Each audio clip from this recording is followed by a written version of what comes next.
Welcome back to Yang Daily. I'll be your host, Alex Cheney, bringing you all the Yang news you need to live your life right. I worked all yesterday to try and get this out late last night, and then my internet provider flipped me the bird. Takes me back to college days, rushing a last-minute assignment only for the net to drop out.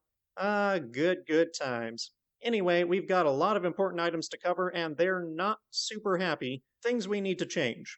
Let's get to work. Quick shout out to our Tier 3 patrons, Peter Park, Shay Meehan, and Nathan Stankowski, as well as all our other patrons. You keep us all informed and engaged. If any of you out there want to join these advocates of humanity first and independent journalism, head on over to patreon.com/YangDaily. It would only take a couple of bucks a month from each listener to keep this podcast and community going and growing into the future. Now on to the news. So, bad news, very bad news. Senator Joe Manchin has decided to be the Grim Reaper of America, filling in right where McConnell left off, by crippling Congress in what constitutes our last chance to pass substantive reforms to improve quality of life and reduce radicalization before frustration with the failures of our hijacked democracy drives us into the arms of authoritarians. From Joe Manchin, quote, "I will not vote to bust the filibuster under any conditions, on anything that you can think of," end quote.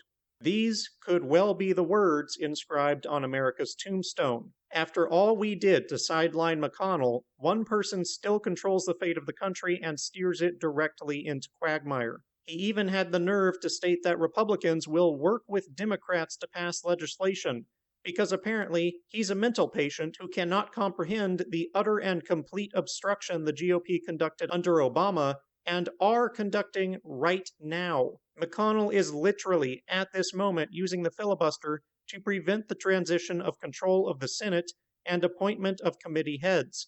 He is currently obstructing the most basic functioning of Congress with the very tool of gridlock that Manchin is protecting, while he tells us that McConnell will not continue to do what he has done and is doing. I cannot adequately describe the rage I feel at watching one idiot doom a country. Actually, two idiots. Senator Sinema also appears to be aligning herself with Manchin on this, and I cannot express how dire the need is for us to get these two to change their position. Nothing drives hostility toward democracy more than a democratic government that is unable to address any of the concerns of the people. If the filibuster stands, Democrats will lose seats 2 years from now, and we will be right back where we were before, locked in a pissing match between a Democratic House and a GOP Senate until unrest propels another authoritarian into office to finish what Trump started. Please contact Manchin and Sinema and impress on them the gravity of the situation.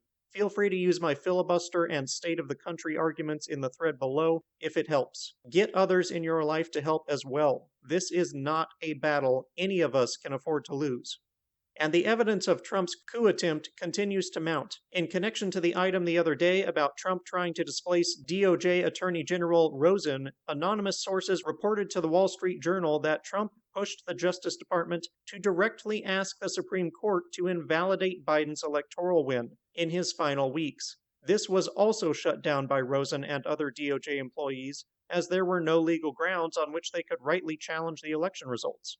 In related news, the Washington Post is reporting that internal sources in the FBI say there is debate over whether or not to prosecute the Capitol rioters who can only be proved guilty of trespassing. They estimate that a total of around 800 MAGA entered the Capitol, of which 135 have already been charged. Concerns with charging most of the remainder are that they might not win the court cases, that the courts could not handle it, and so on. The Justice Department spokesman, however, is still publicly stating that all who were involved will be prosecuted to the fullest extent of the law. While there were no doubt many who wandered in after the break-in and did not understand they were violating the law, the majority knew that they were storming the Capitol. Moreover, people cannot be allowed to believe that this can be done without consequence. Everyone who can be proved to be there must be prosecuted if the law is to be upheld, just as should have been the case for illegal activity during the summer riots. Without enforcement, there is no law. Near real-time statistics in several states show a significant decline in birth rates in December 2020 compared to 2019. December would be the first month to reflect pregnancies from March when lockdowns began. Sociologist Philip Cohen has also been charting pregnancy-related Google searches and notes a drop there too. He says, quote, "People make long-term decisions when they have confidence about the future," end quote. This is a point that Yang has made several times. He is also concerned about the long downward trend in birth rates and family units and has noted that financial stability is a prime factor. That is likely the main factor in this decline as well, though unplanned pregnancies will obviously have taken a hit simply from reducing dating, and there are other factors. Overall, it's clear that Americans are feeling increasingly less prepared or interested in bringing a child into this world, and that correlates with declining metrics of quality of life and rising metrics of social unrest and fear of the future. But it's not just babies getting a raw deal, retirees are also hurting. The share of families headed by people over 55 who have debt has risen from 54% in 1998 to 68% in 2019, and that debt further doubled in 2020, according to personal finance site Clever.com. Bankruptcies among people over 65 have also increased nearly 5 times in just the last 2.5 decades. In fact, everyone in the lower class is suffering, and that lower class is growing. New statistics released show 8 million people fell into poverty between June and December of last year as a result of the federal aid expiring. These are not healthy or sustainable trends, which do not make for healthy or sustainable government. Color of Change has issued a new petition for UBI to be included in any relief package. Take a few seconds to follow the link below and add your name. And take another few seconds to message the link to a couple of people in your life and ask them to do the same. That's all it takes to start an exponential movement that creates a demand which cannot be ignored. UBI Lab will be hosting a presentation and Q&A event on basic income with co-founder Johnny Douglas and Professor Mike Danson on Wednesday, the 27th. Registration link below. And finally, Yang did an interview on New York News 1 that is so refreshingly different from the way he was treated in the presidential race, you'll probably get a kick out of it. It's not much, but you could probably use any pick-me-up after this episode. But there is more.